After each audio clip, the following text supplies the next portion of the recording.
শিক্ষার্থী বন্ধুরা, আজকে আমরা আলোচনা করব কন্ডিশনাল সেন্টেন্সের জিরো কন্ডিশনাল সেন্টেন্স নিয়ে। অর্থাৎ চার প্রকার কন্ডিশনাল সেন্টেন্সের যে প্রথম জিরো কন্ডিশন বা জিরো কন্ডিশনাল সেন্টেন্স রয়েছে, আমরা সেটা নিয়ে আজকে আলোচনা করব। তো চলুন আলোচনা শুরু করা যাক। আলোচনার শুরুতেই জেনে নেওয়া যাক জিরো কন্ডিশনাল সেন্টেন্স এর মানে কি, অথবা জিরো কন্ডিশন এর মানে কি। জিরো কন্ডিশনাল সেন্টেন্সের সংজ্ঞা হচ্ছে ইফ ক্লজ যুক্ত কমপ্লেক্স সেন্টেন্সে, ইফ ক্লজ যুক্ত কমপ্লেক্স সেন্টেন্সে, ইফ ক্লজ যুক্ত কমপ্লেক্স সেন্টেন্সের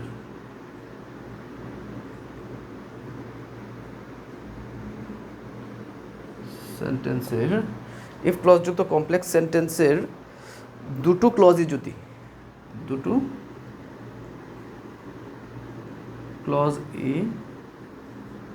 ক্লজই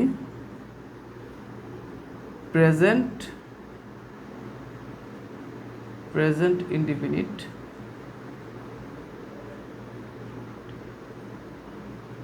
or past indefinite।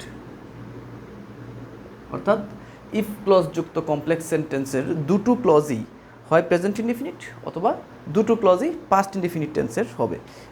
এই জাতীয় কন্ডিশনগুলোকে আমরা বলে থাকি জিরো কন্ডিশনাল সেন্টেন্স। যেমন এটা স্ট্রাকচারটা যদি বলে থাকি, স্ট্রাকচার হচ্ছে ইফ প্লাস প্রেজেন্ট ইনডিফিনিট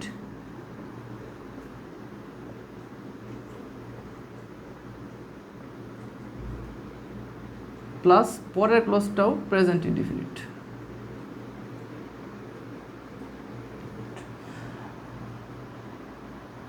এবং এ ধরনের আরেকটি স্ট্রাকচার হচ্ছে জিরো কন্ডিশনের ইফ প্লাস পাস্ট ইনডিফিনিট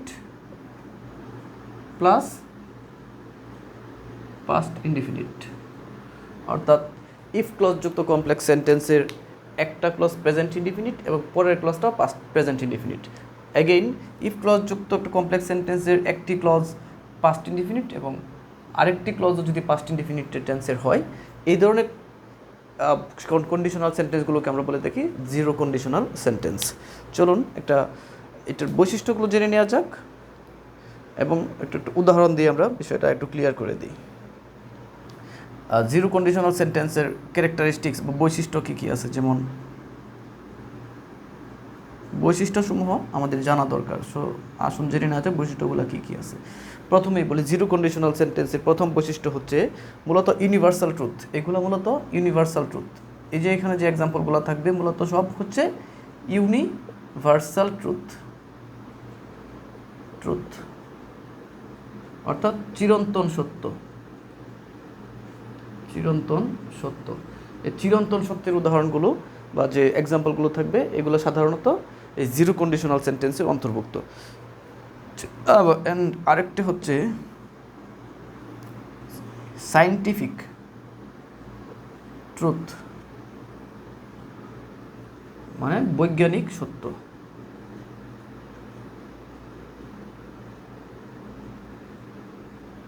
অর্থাৎ বৈজ্ঞানিকভাবে বা প্রমাণিত যে বাক্যগুলা, এই ধরনের বাক্যগুলো হচ্ছে বা শর্তগুলো থাকবে। হ্যাবিচুয়াল ফ্যাক্ট, 3 নম্বর বৈশিষ্ট্য হচ্ছে হ্যাবিচুয়াল ফ্যাক্ট।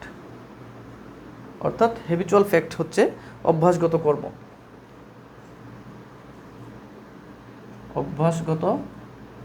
কর্ম বা সত্য যাই বলেন, এটা এই ধরনের বাক্যগুলা সাধারণত জিরো কন্ডিশনাল সেন্টেন্সের হয়ে থাকে। এবার আসুন আমরা জিরো কন্ডিশনালটাকে কয়েকটা এক্সাম্পল দিয়ে জিরো কন্ডিশনের টপিকটা একটু ক্লিয়ার করে দিই। এক্সাম্পল হিসেবে যদি যাই, এক্সাম্পলস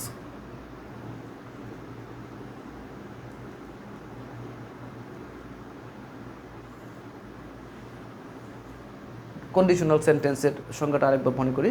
কন্ডিশন মানে হচ্ছে ইফ ক্লজ যুক্ত সাধারণত অথবা আনলেস ক্লজ যুক্ত এই জাতীয় সেন্টেন্সগুলোকে আমরা কমপ্লেক্স সেন্টেন্স বলে কন্ডিশনাল সেন্টেন্স বলে থাকি। অর্থাৎ ইফ দ্বারা কন্ডিশন বোঝায় এবং জিরো কন্ডিশনের স্ট্রাকচার তো জানাই আছে আমাদের, if plus present indefinite plus present indefinite হয়, অথবা if plus past indefinite plus past indefinite হয়। চলুন এ ধরনের একটা এক্সাম্পল দিই, যেমন if it is winter, if it is winter, এটা হচ্ছে আমাদের কন্ডিশনাল সেন্টেন্স। অ্যান্ড নেক্সটে আমাদের এখানে একটা শূন্যস্থান দেওয়া আছে, এটা আমরা ফিল আপ করবো। ইফ ইট ইজ উইন্টার, কমাতে দিতে হয়, এটা মাঝখানে একটা কমা বসবে, ইফ ইট ইজ উইন্টার। তাহলে এটা আমরা এখন আমরা আসুন দেখি এটা কোন টেন্সের, ইফ ক্লজ যুক্ত যে সেন্টেন্স, এই সেন্টেন্সের এই অংশটুকু কোন টেন্স, ইট ইজ উইন্টার। আমরা এখানে দেখতে পাচ্ছি এই ইট ইজ উইন্টার কথাটি প্রেজেন্ট ইনডিফিনিট টেন্সের। তো আমাদের স্ট্রাকচার ছিল ইফ প্লাস প্রেজেন্ট ইনডিফিনিট এবং জিরো কন্ডিশন হলে পরেরটাও প্রেজেন্ট ইনডিফিনিট হওয়ার কথা। তো এটা আমরা কীভাবে ফিল আপ করতে পারি, এরকম যদি থাকে, if it is winter, it ব্র্যাকেটে ভার্ব আছে, ফিল কুল। এখন এটাকে আমরা ফিল আপ করবো, এই ভার্বের অংশটাকে আমরা কারেক্ট ফর্মে ইউজ করব। If it is winter, it কী হবে এখানে আনসারটা, যেহেতু থার্ড পারসন সিঙ্গুলার নাম্বার এবং প্রেজেন্ট ইনডিফিনিট টেন্স, তাহলে আনসার হবে if it is winter, winter it feels cool. অর্থাৎ if it is winter it feels cool, শীতকাল আসলে আমরা বা শীতকাল আসলে ঠান্ডা অনুভূত হয়। আরেকটা এক্সাম্পল, এটা প্রেজেন্ট ইনডিফিনিট, এটা হচ্ছে প্রেজেন্ট ইনডিফিনিট, তাহলে পরেরটাও সেম হওয়ার কথা, এই যে এটা আসছে প্রেজেন্ট ইনডিফিনিট আমরা করে নিলাম। তো পাস্ট ইনডিফিনিটের একটা এক্সাম্পল আমরা দিই, পাস্ট ইনডিফিনিটের এক্সাম্পল দিয়ে জিরো কন্ডিশনটা আমরা শেষ করে দিই আজকে। পাস্ট ইনডিফিনিট টেন্স,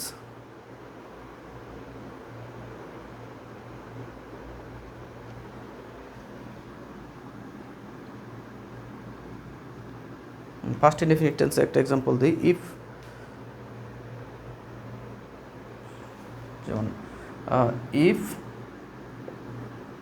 ইট ওয়াজ সামার,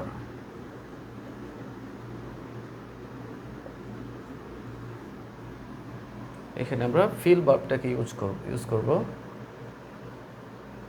শূন্যস্থানে, এটা এই জায়গাটা আমরা কারেক্ট করে নিব। তাহলে এটা দেখতে পাচ্ছি এতটুকু অংশ হচ্ছে প্রেজেন্ট ইনডিফিনিট টেন্স, জিরো কন্ডিশনের শর্ত অনুযায়ী প্রেজেন্ট ইনডিফিনিট, সরি মিস্টেক হয়ে গেছে,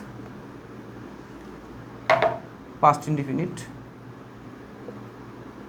এই জায়গাটাকে আমাদের করে নিতে হবে হচ্ছে পাস্ট ইনডিফিনিট। তো পাস্ট ইনডিফিনিট করে নিতে হলে আমাদের এটাকে কারেক্ট করে লিখতে হবে,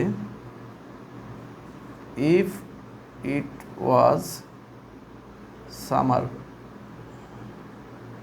অর্থাৎ যদি গরমকাল থাকতো বা গ্রীষ্মকাল থাকতো তাহলে গরম অনুভূত হতো, ইট ফেল্ট হট, এই যে V2 পাস্ট ইনডিফিনিট টেন্স। ঠিক আছে, তো আশা করি জিরো কন্ডিশনটা আপনাদের কাছে কিছুটা হলেও ক্লিয়ার হতে পারে। তো আমরা পরবর্তী ক্লাসে ফার্স্ট কন্ডিশন নিয়ে আমরা আলোচনা করবো ইনশাআল্লাহ।